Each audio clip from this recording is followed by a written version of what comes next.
So in this video, we get to put it all together. We get to take all that we've been learning and working and doing, and all the papers we've painted and decisions that we've made and the drawings that we've done, and we get to take that and make our finished illustrations. So what we'll need for this step is you'll need whatever paper you're going to use for your canvas.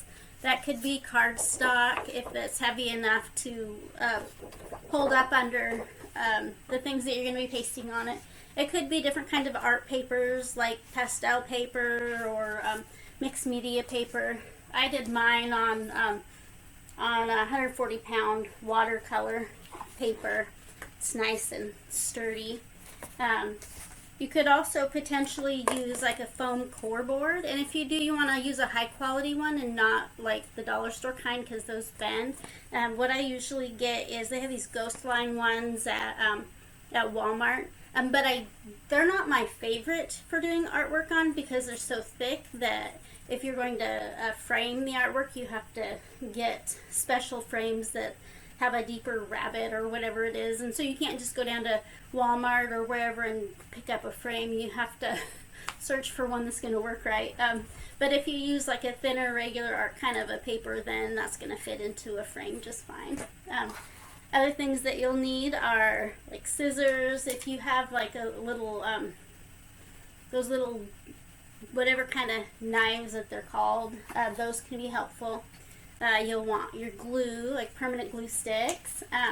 Other things that aren't necessary, but I find that they help a lot, are to have tracing paper and also the transfer paper, because when you're transferring your images onto the paper that you'll actually be using, that will be your color, then that helps. Oh, and obviously you'll need your drawings that you've created. And what I do is I'll take my drawings. Let me see where my, okay. So here's my shoe, and this is the main side of it. So I take the picture with my shoe and I hold it up in a window. You'll want a window or a light box. The window is my favorite light box because it's always there. Obviously, if it's nighttime, it's not going to work so well. But I take my image and I put it up against the window, and then I draw the reverse of that so that I have those lines, because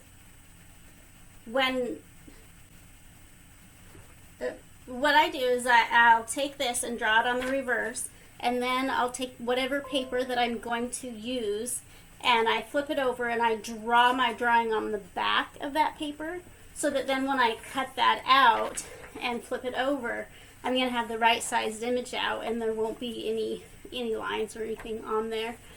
You could also, if you prefer, if you kind of like that look of lines, you could just do the right side of the drawing and not make a sketch on the back, and you could just draw from here directly onto and have the right side of the paper behind, like the colored side. You could just draw on the colored side and cut that out. But I prefer it the other way, but then I usually go back and draw outlines and everything anyway. But anyway. So the rest of this video, what I did is I took different videos of me doing the process, and so I'll have little snippets of those that are in real time, and then there'll be parts that are sped up, because you don't want to take all that time to watch that. There's no need for all that. So anyway, that'll be what the rest of the video will be, is just the process of me putting my illustrations together. I hope this helps, and maybe hopefully it'll be kind of fun and inspiring.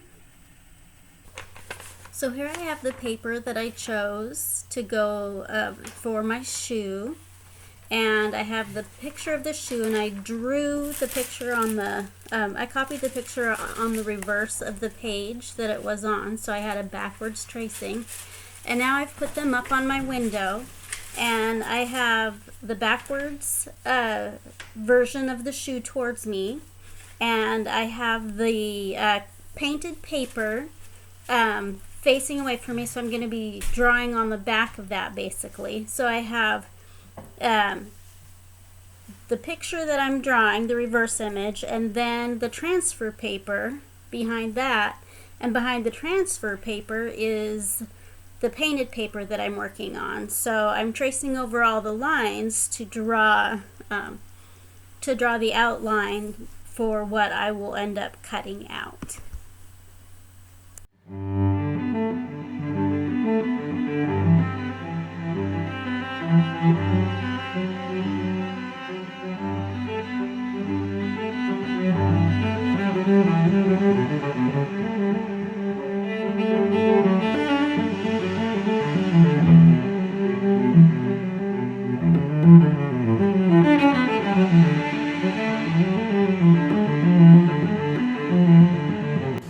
So I've traced the pieces that I'm going to cut out on the backs of the pages that I'm using.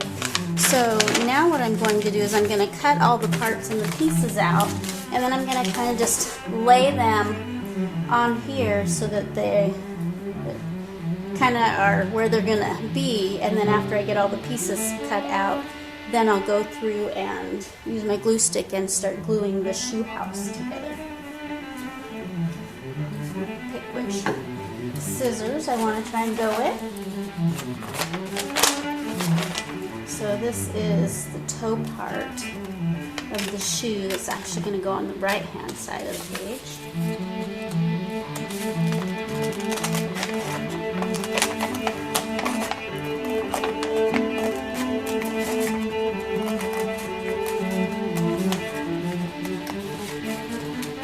Sometimes what I'll do is just kind of cut out loosely around when there's any curves or things like that, or anything that might be tricky or require a little bit more time. So I'll just cut out and not cut that part until after I get the bigger piece cut out.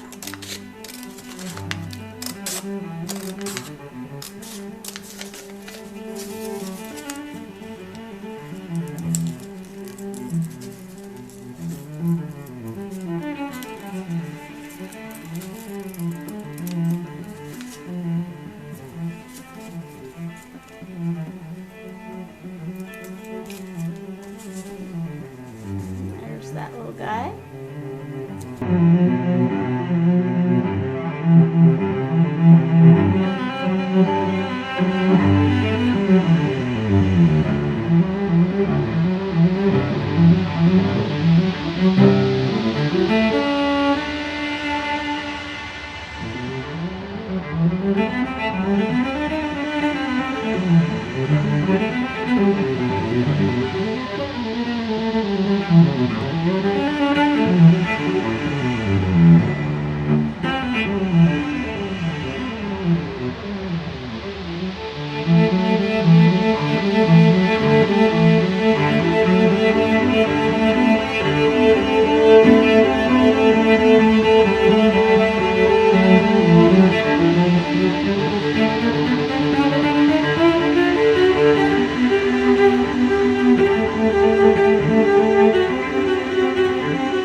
Alright, so those are the basic parts.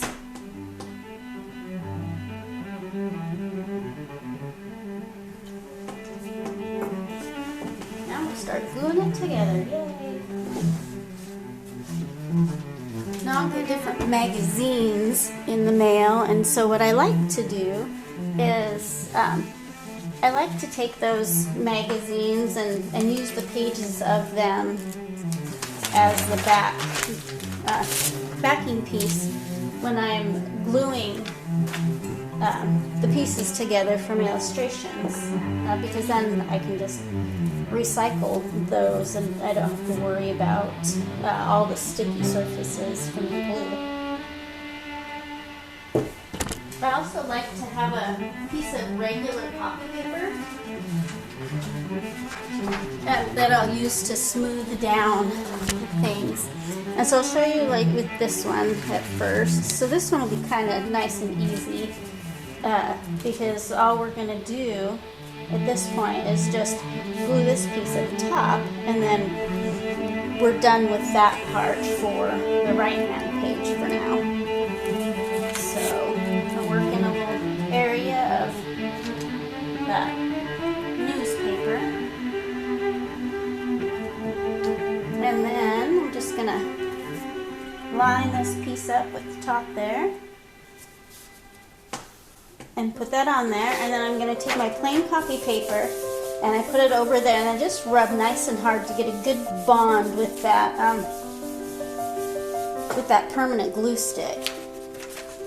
And then voila, that part, and that's actually the line where it's going to line up. That part is ready for now. So then we'll put together the quote-unquote trickier part.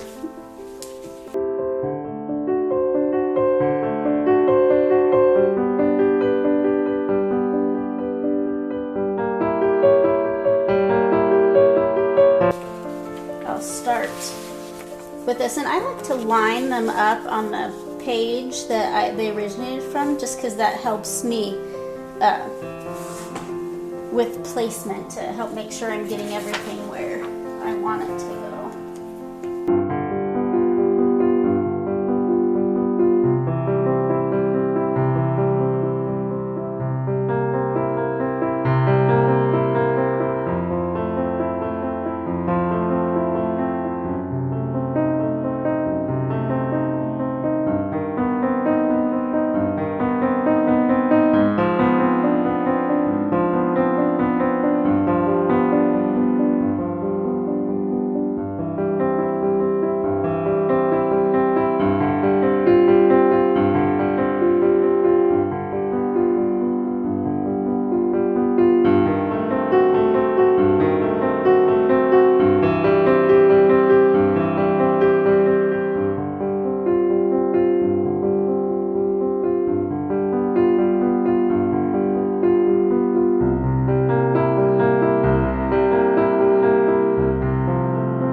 Start gluing things down onto the canvas, and my canvas is it's a 140-pound watercolor paper is what I'm using. So I'm going to glue down the pieces of the grass or the ground.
just finish up with some of the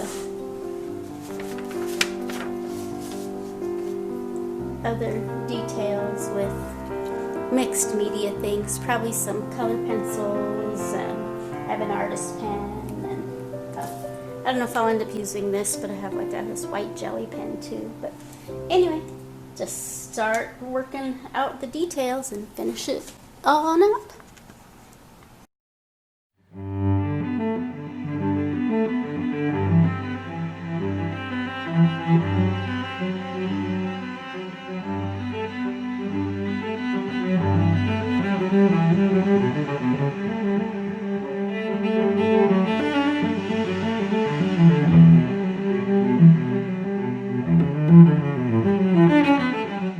This is a sample of what the illustration will kind of look like once the book is done. I have some tweaks I'll be doing to this, but I wanted to get an example ready so that you could kind of see what it would look like. Anyway, thank you, and I hope you enjoy your creative process.